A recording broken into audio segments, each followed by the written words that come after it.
Early Saints Radio Maria, Christian Bossing your home. Right now, presenting the show. Jesus is the promised Messiah of Judaism with Roy Strowman. Hi, this is Roy Showman, and welcome again to Jesus, the Promised Messiah of Judaism, the show on Radio Maria that celebrates the Jewish roots of the Catholic Church, or seen the other way around, that celebrates the fulfillment, the full realization of the promise of Judaism in the Catholic Church and her sacraments. Now, today's show is going to be perhaps a little bit of an oddball show, a little different than most shows, because for some reason this week I have become very aware, because of two notable dates in this preceding week, about Jews who have become Catholic, and possibly very significant Catholics, very significant historical figures who are Jewish converts. The first, chronologically, in the course of this week, is Christoper Columbus. Now, I am not asserting that he was definitely a Jewish convert or from a family of Jewish converts. There is quite a bit of controversy and arguments on both sides of that, which I want to go into later in the show. The evidence, so to speak, that points to him having had Jewish roots, and perhaps also some of the evidence that suggests that he didn't.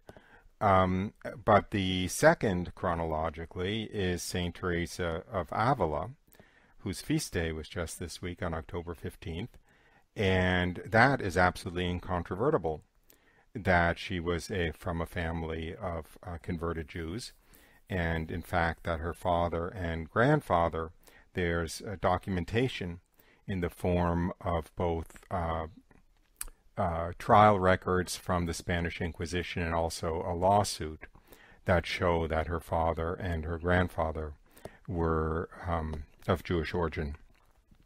So that's the easy one. The St. Teresa of Avila is the easy one to talk about, because that's not, there's no argument to be made against it, so to speak. It's certain.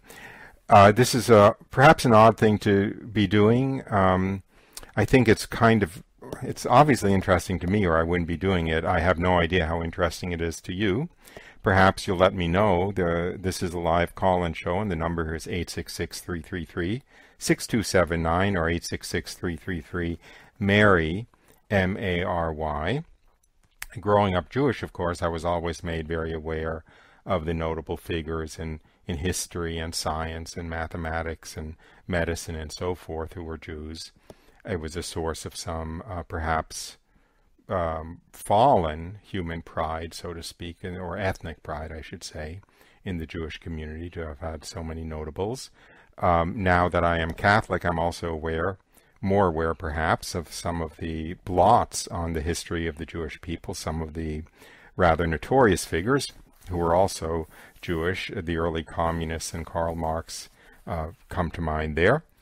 And so I don't know why I find this interesting. I suppose one reason to find it interesting is that whether one is anti-Semitic or pro-Semitic, I think it's incontrovertible that Jews have a disproportionately high profile in world history, that representing, I think it's about 0.1% of the world population.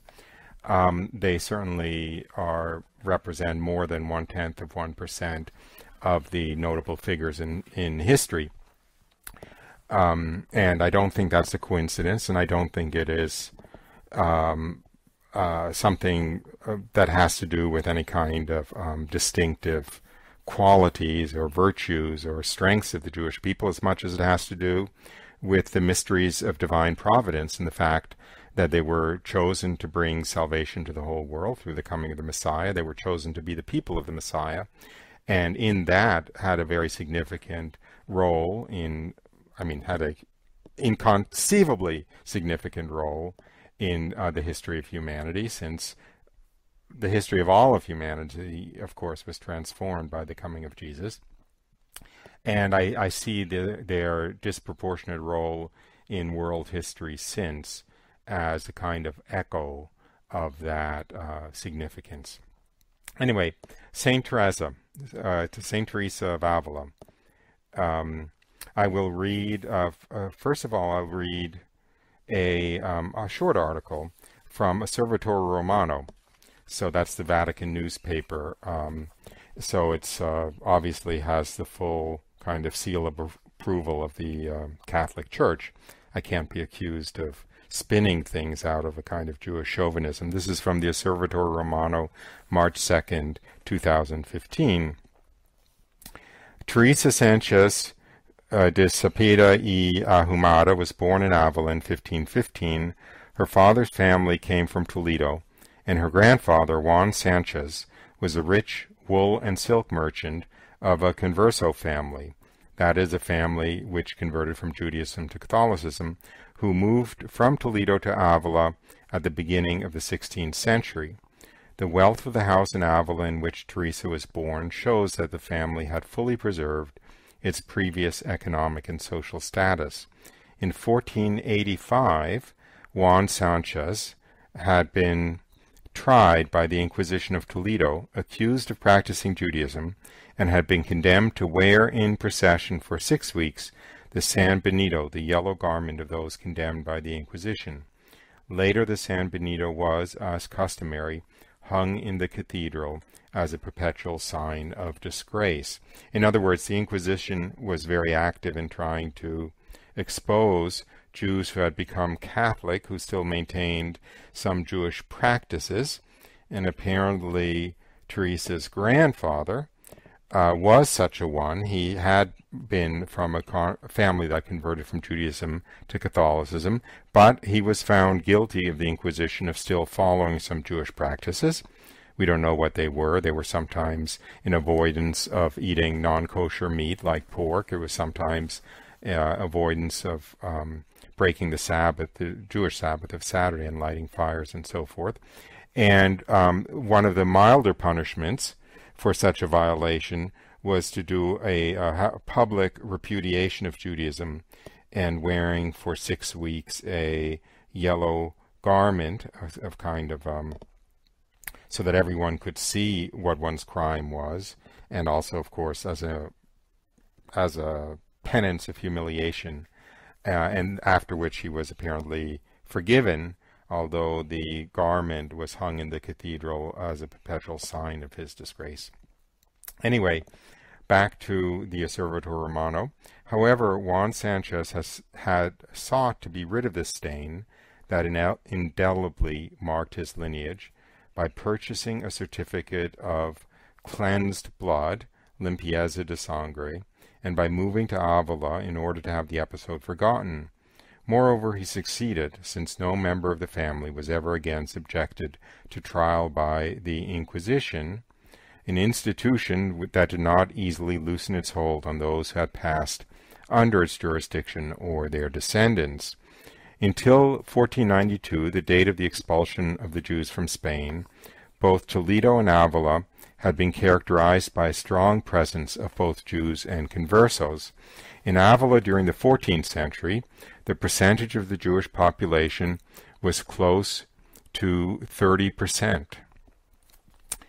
of the overall population. The acts of violence and the wave of conversions at the end of the 14th century and the beginning of the 15th had unraveled the fabric of the Jewish community in most of Spain, both in Aragon and in Castile, and had encouraged a large number of more or less forced conversions.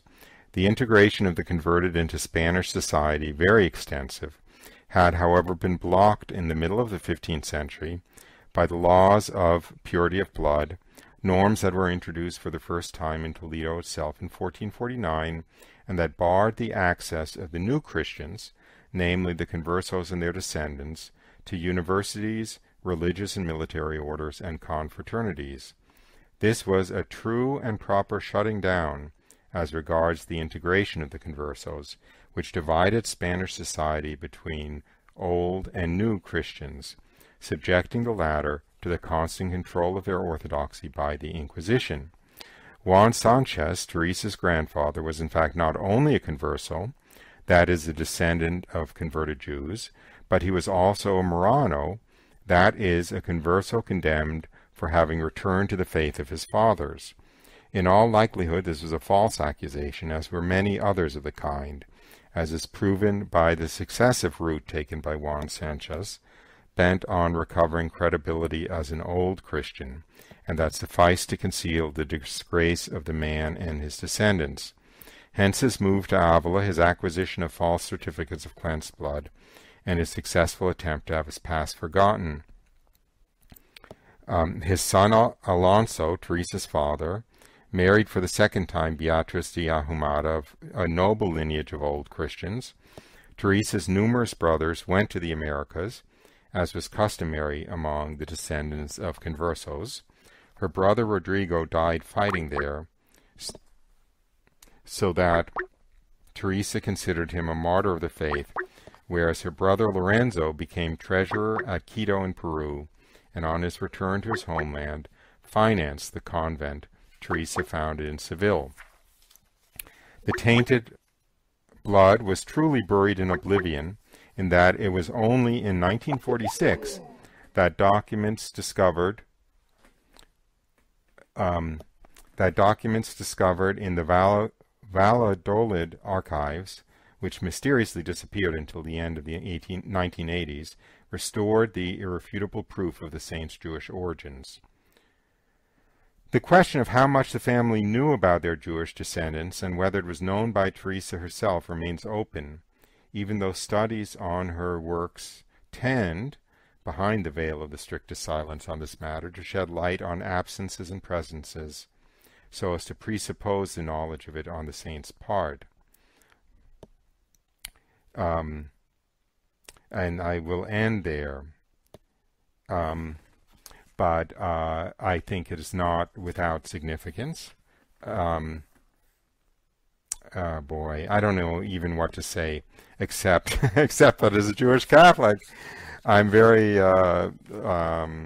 gratified to see that Teresa of Avila, who was actually the first Catholic saint that I read and that I had a relationship with, was in fact also a Jewish convert, and perhaps not incidentally, her conversion, Teresa of Avila was a major figure in the conversion of other Jews to the Catholic faith, most notably Edith Stein, St. Teresa Benedict of the Cross, who entered the Catholic Church following, of course there were several stages to her conversion, but a key stage to her conversion was being alone in a friend's library one night with nothing to read and picking up Teresa of Avila's life and reading it in one sitting, and the next morning when she finished the book, she just put it down saying, "This is truth."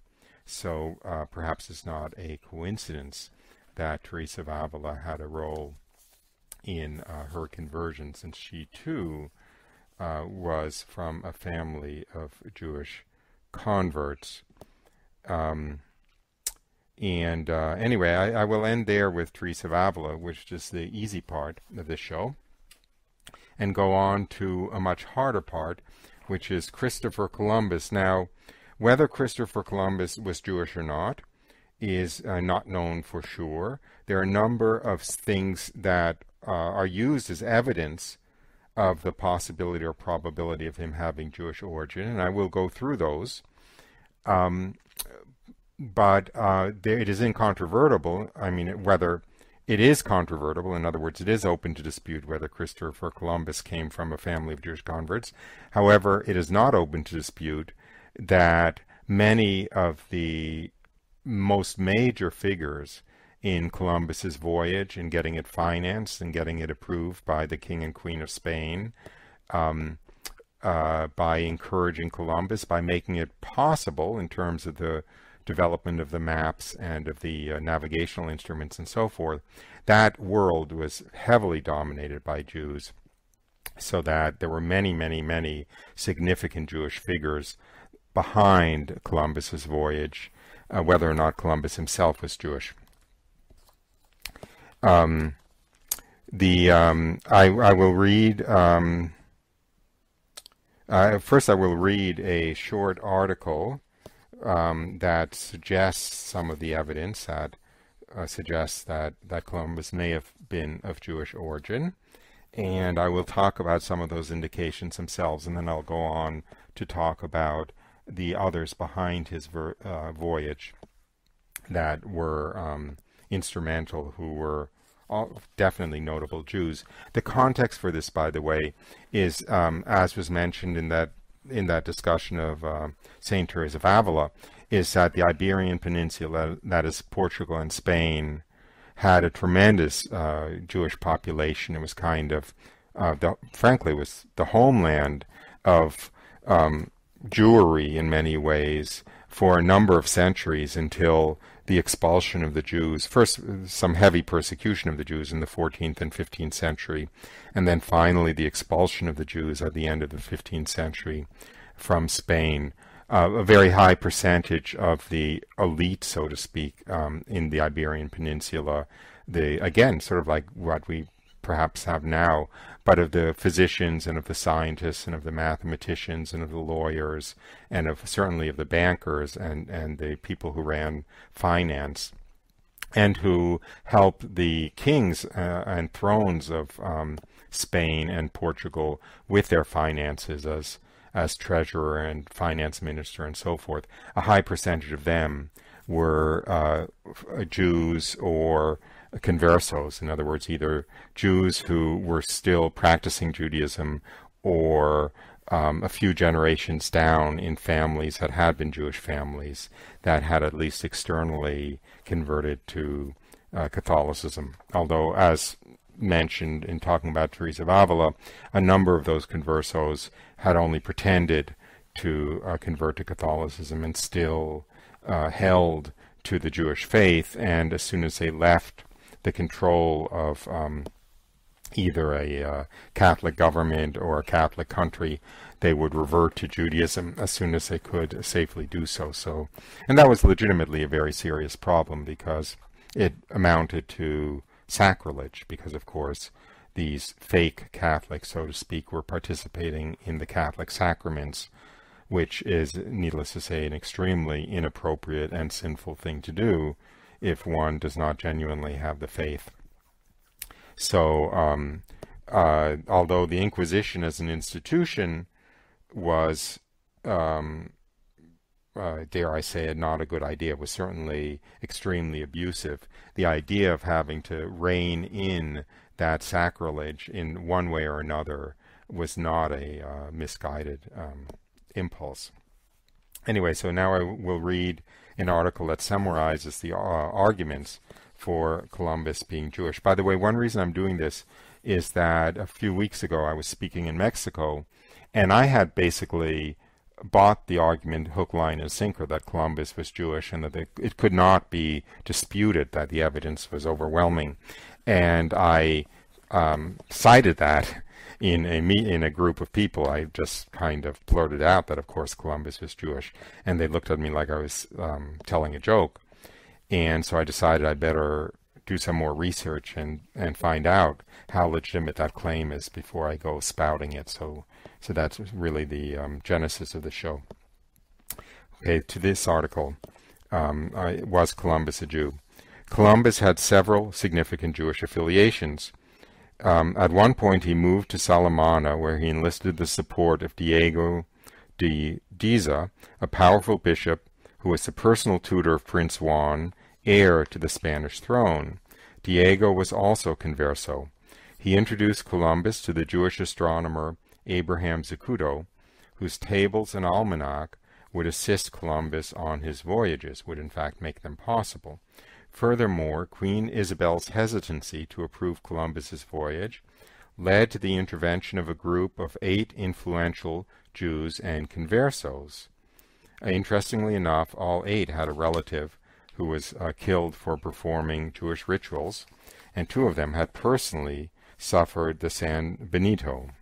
They all saw the Inquisition coming, and some scholars believe that their offer to finance Columbus's project stemmed from the hope of finding a new home where they could settle to escape Christian persecution. Furthermore, Columbus was heavily influenced by Jewish texts and customs, and often quoted prominent rabbis in his writings, speeches, and conversations. In a letter to the king and queen in 1501, he wrote, "I maintained relations and have spoken with Jewish and other men of science." He would often compare himself to King David and Moses, even claimed to be a relative of King David. In many of his penned letters, his sentences and statements seem to be taken directly from the Tanakh, that is the Jewish Old Testament, especially from Isaiah and Ezekiel.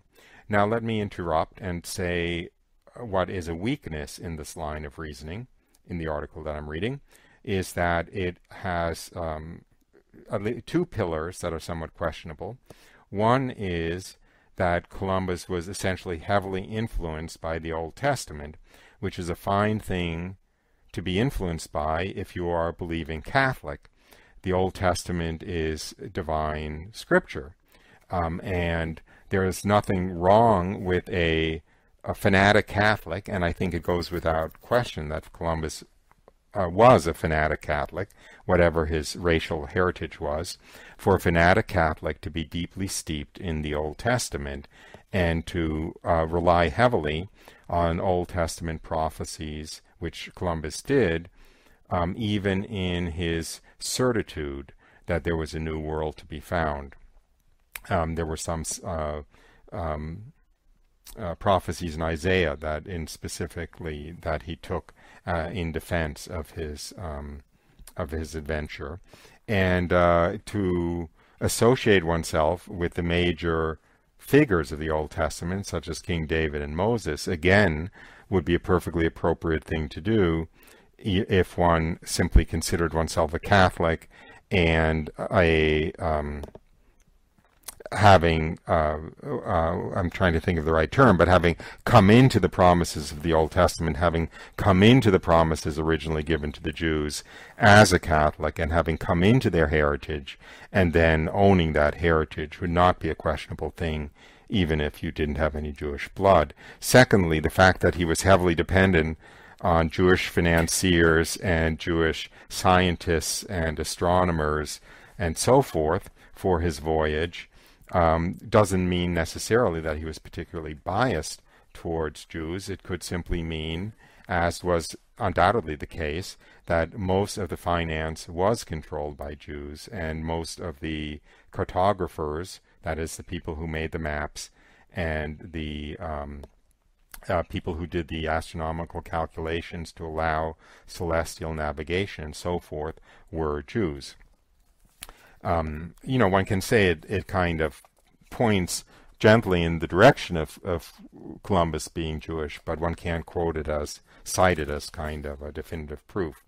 Then there's some other pieces of evidence which the author goes on to, so I will continue there. In 1499, the secretary of the king discussed a letter which Columbus wrote to his brother containing some, quote, unknown characters, close quote, and a unique triangular signature which resembled inscriptions found on gravestones of ancient graves in Spain. While it had been assumed that Columbus knew only Spanish, these letters suggested some degree of familiarity with Hebrew. So basically there are two things being cited here. One is that the secretary of the king did record that there were unknown characters in some of Columbus's letters. The speculation is that those unknown characters were Hebrew characters, suggesting that Columbus was of Jewish extraction, or even perhaps from a Marrano family. There also were inscriptions, a funny kind of autograph that Columbus put on almost all of his letters to his family, which this little autograph was two letters written from right to left. Hebrew is written from right to left, unlike English or Spanish, which is written from left to right. Now, the form of those two letters is a little bit hard to decipher, but those who make this argument think those two letters are basically a B and an H in Hebrew cursive, standing for Baruch Hashem, blessed be God, which would have been a characteristic thing for an observant Jew to write on his letters, sort of like St. Ignatius always wrote AMDG on his letters, to the greater glory of God, and so forth. And now I'll go into that. Even more strikingly, 13 letters written by Columbus to his son Diego have been preserved, and on 12 of the 13, the two characters bet and hey appear in the top left corner as a monogram in cursive Hebrew script. These are the initials of the phrase Baruch Hashem, or Be'ezrat Hashem, which observant Jews have for centuries customarily added to their letters. Again, I wanted to point out that identifying those unambiguously as bet and hey is a little bit of a stretch. They're certainly suggestive of it, but it's you can look at those letters and either see that in them or not. Continuing, Columbus also used uniquely Jewish dates and phrases. Instead of referring to the destruction or fall of Jerusalem, he spoke of the destruction of the second house. He also employed the Hebrew reckoning of 68 AD instead of 70 AD for the destruction of the temple, and a marginal note dated 1481 is immediately given its Hebrew equivalent of 5241. These, I think, are the strongest evidences because the phrase that he used for the date of the fall of Jerusalem, the fall of the second house, is simply a direct translation from the Hebrew phrase for the fall of the second temple. The word for temple in Hebrew is essentially its big house. He dated the destruction of the temple to 68 AD, which is the Hebrew reckoning, rather than 70 AD, which is the conventional reckoning of the year in the Christian world. And when he put the year 1481 in a marginal note, he immediately gave the Hebrew equivalent of 5241. So these are pretty suggestive. It's of course possible that he was a good Gentile Catholic who was in a perfectly legitimate way sort of obsessed with the Old Testament, and obsessed, or I shouldn't say obsessed, but very deeply immersed in Jewish scholarship of the Old Testament. But as I said, it is very suggestive. I will mention maybe one or two other things very quickly before the break, and then go to the break. And when I come back from the break, again, this is a live call-in show. The number here is 866-333-6279 if you wish to call in. That's 866-333-MARY, or Mary. And if you do call in during the break, I will immediately turn to the calls coming out of the break. And after the calls, if any, I will go back to discussion of the role of Jews other than Columbus in Columbus's voyages. So a couple of other little pieces of circumstantial evidence that Christoper Columbus might have been from a Jewish family. His last name, as presented as the court in Spain, was Colon, which is a Jewish variation of the more common Spanish Colom or Colombo. In other words, it was C-O-L-O-N as the final consonant rather than C-O-L-O-M, which is the more common Spanish variant of the same name. The name ending in N was more characteristically Jewish. The official report of his first voyage to America that he wrote to King Ferdinand and Queen Isabella began with literally the words, "And thus, having expelled all the Jews from all your kingdoms and dominions," because in fact he set out on the voyage the day after the expulsion decree of all the Jews from Spain, but that he should choose to begin his report on his voyage to the New World with a reference to the expulsion of the Jews from Spain might seem to show a kind of disproportionate interest in the Jewish community. He used a strange triangular signature on his letters. Looks very mysterious. It resembles an inscription found on Jewish tombstones, and it resembles a kind of coded form of the Jewish prayer for the dead. Again, one has to look at it with favorable eyes, so to speak, to interpret it that way, but it's certainly a mystery, and that's one interpretation or possible explanation of the mystery. And then after the break, I'll talk about his intimacy, so to speak, with converso, that is Jewish convert financiers and very wealthy families who ended up financing his voyage. So with that, let's go to the break. It is halfway through the show. You've been listening to Roy Schoeman, that's me, on Jesus the Promised Messiah of Judaism on Radio Maria, talking about the Jewish roots of St Teresa of Avila, the possible Jewish roots of Christoper Columbus, and the certain Jewish involvement in the initiative of Columbus's voyage, which ended up discovering the New World. So with that, we'll take our break and be back in a few moments. Bye. Hi, welcome back.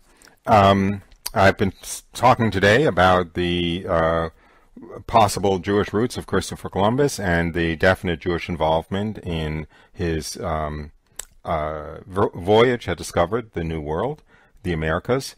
And this is, as I mentioned before the break, it's a live call-in show. The number here is 866-333-6279 or 866-333-MARY, M-A-R-Y. And I will interrupt my narration of this story to take any calls should they come in. So if you wish to call, please do so. Now, there was one other hint that Columbus might have been Jewish or from a converso family that I neglected to say before the break, which is that very mysteriously, I mean, there was a lot of divine providence, needless to say, in all of these major events in history. Now, the expulsion of the Jews from Spain took place on August 2nd, 1492, and that date was on the Jewish calendar, Tisha B'Av, the 9th day of the month of Av, which throughout the history of the Jewish people is associated with all of the greatest disasters to befall the nation of the Jewish people, including the destruction of the First Temple and the destruction of the Second Temple, and a number of other terrible things that befell the Jewish people.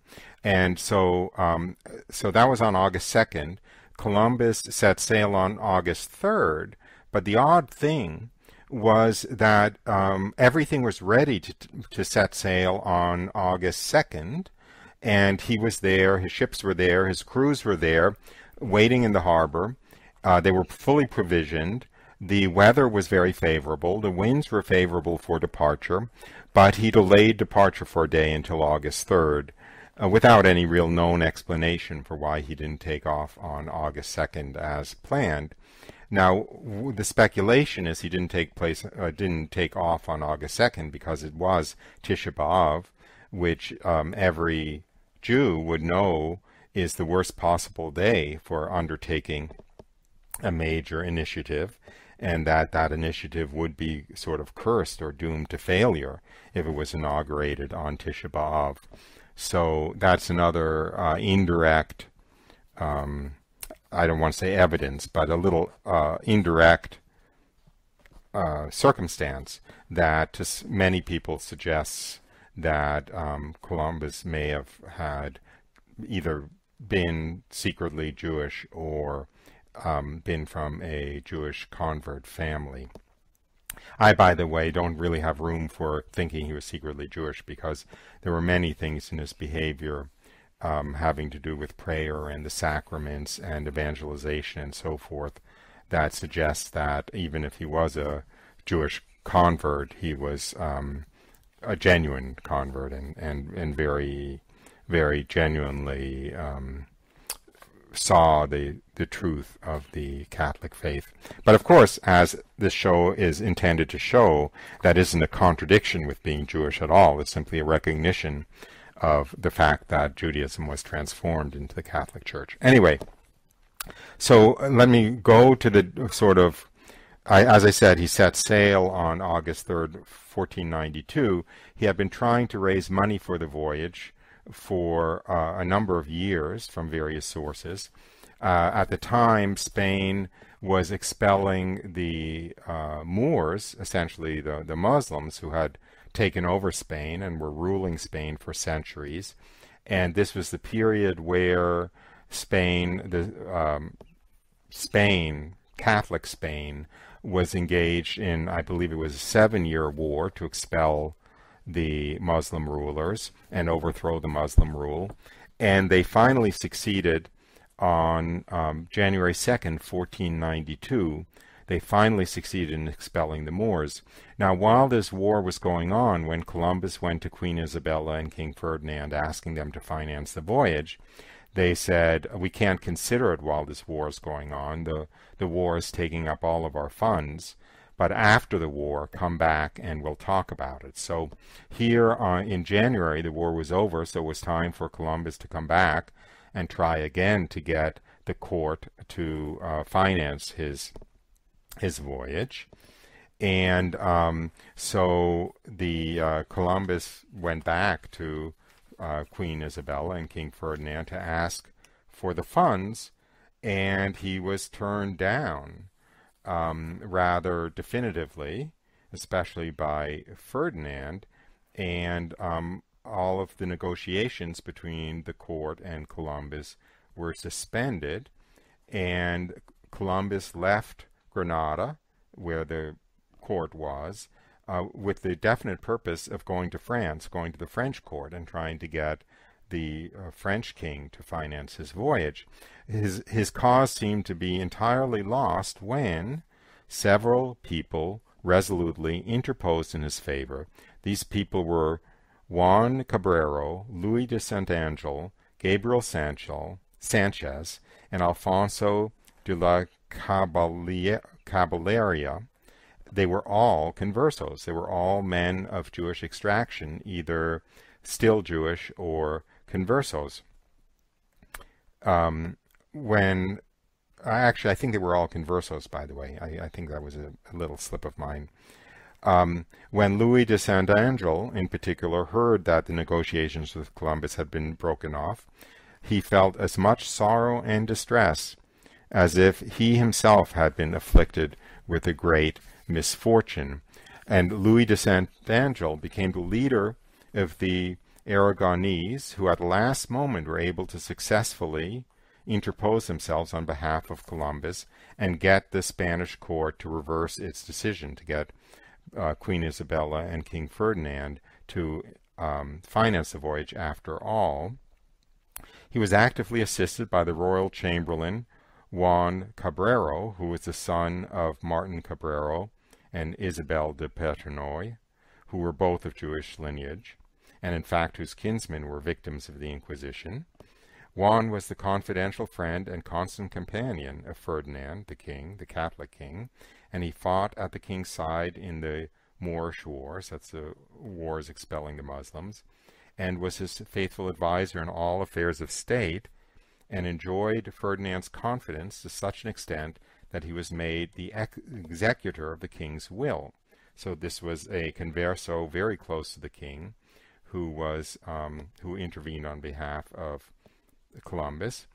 And as soon as Louis de St Angel heard of Columbus's departure and the termination of the negotiations, he went to the Queen and expressed his surprise that such a great enterprise she would not have the courage to undertake, and from which she could reasonably anticipate enormous wealth, great increase of territory, and immortal glory both for the crown and for the church. And in fact, he had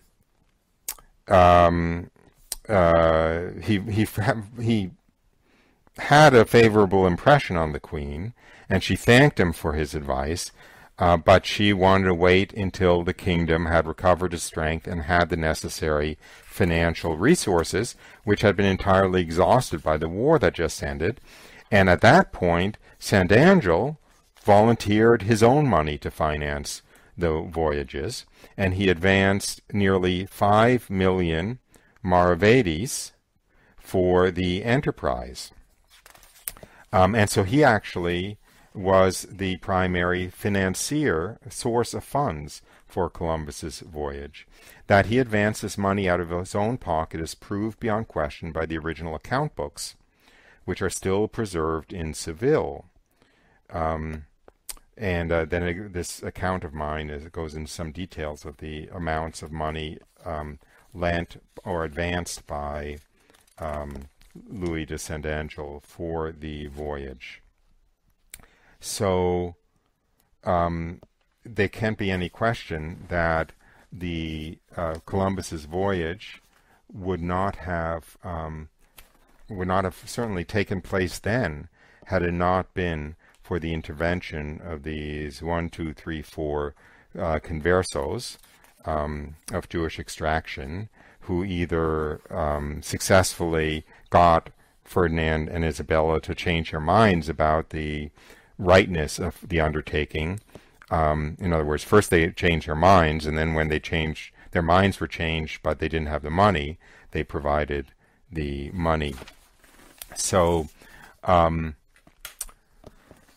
okay, I hope that made sense. See, I think that okay. I'll go on with some more details about the Jewish participation in Columbus's voyage, which is the question: were there any persons of Jewish extraction on the Armada which, under Columbus's guidance, steered its course toward the New World? Now, it was not easy for him to find men willing to accompany him on the adventurous voyage. Even people guilty of crime were released from prison on condition that they would enroll themselves among the recruits. And among the explorer's companions, whose names have come down to us, we don't have a complete list of his companions, there were several men of Jewish ancestry. For example, Louis de Torres, a Jew who had occupied a position under the governor of Murcia, and was baptized shortly before Columbus sailed. As he understood Hebrew, Chaldean, and some Arabic, Columbus used him as an interpreter. Alfonso de la Caille was also one of his sailors. He was of Jewish lineage. The ship physician, Master Bernal, and the surgeon Marco were also of Jewish extraction. Rodrigo Sanchez of Segovia was a relative of the treasurer of the king, Gabriel Sanchez, and he took part in the first voyage at the particular request of Queen Isabella.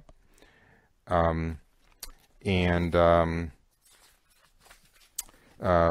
me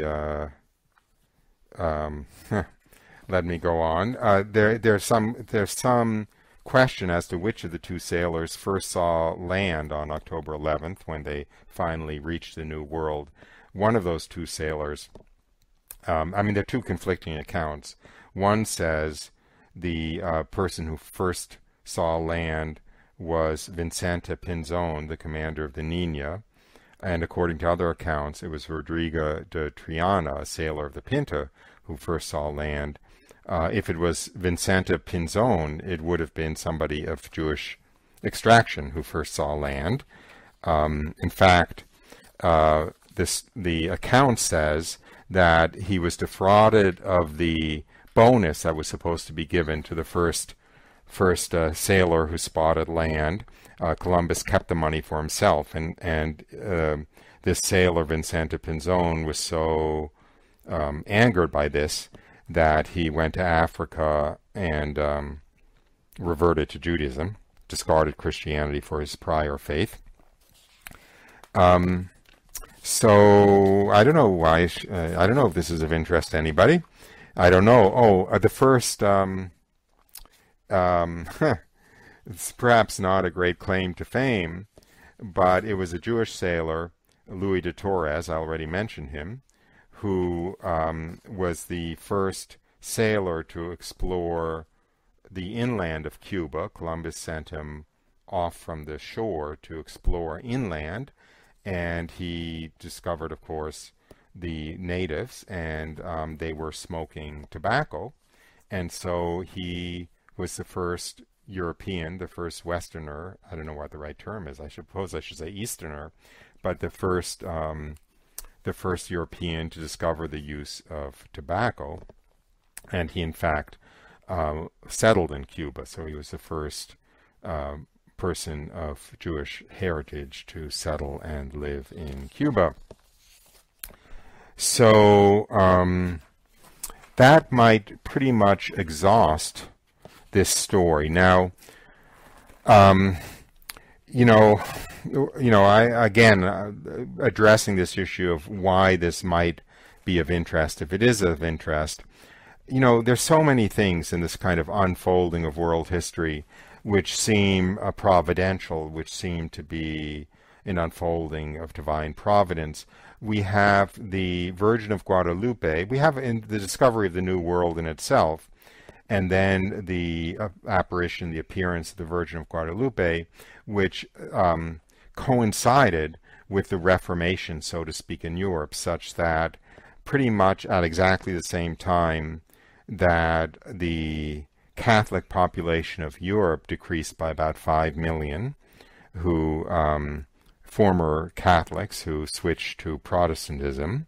In the New World, about 5 million new Catholics entered the Church in the wake of the apparition of Our Lady of Guadalupe. They were pretty simultaneous. And then you have this fact that simultaneous with the expulsion of the Jews from their primary harbor of safety, from their primary homeland for many centuries, which was the Iberian Peninsula, concurrent with their expulsion from the Iberian Peninsula, you get the discovery of the New World, which was to in fact become their primary refuge.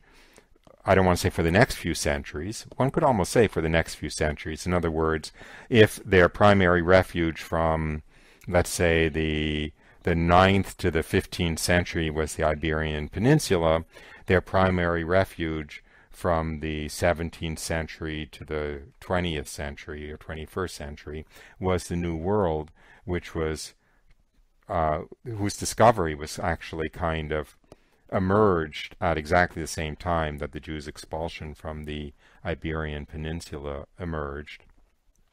So I will leave it to people with better mystical insight and understanding to actually connect the dots and make a coherent narrative out of this. But I think that the fact that there was such a Jewish involvement in the impetus to discover the New World is one way or another more than random coincidence. So with that, I think we've come to the end of the show, and I want to thank you very much for listening. This has been a little bit of an experiment. I guarantee you that next week we will be back to a more theologically solid exploration, whatever it may be. And yet I want to thank you very much for having joined us this week, and ask that you join us again next week, same time, same place, for Jesus, the Promised Messiah of Judaism on Radio Maria. Bye for now.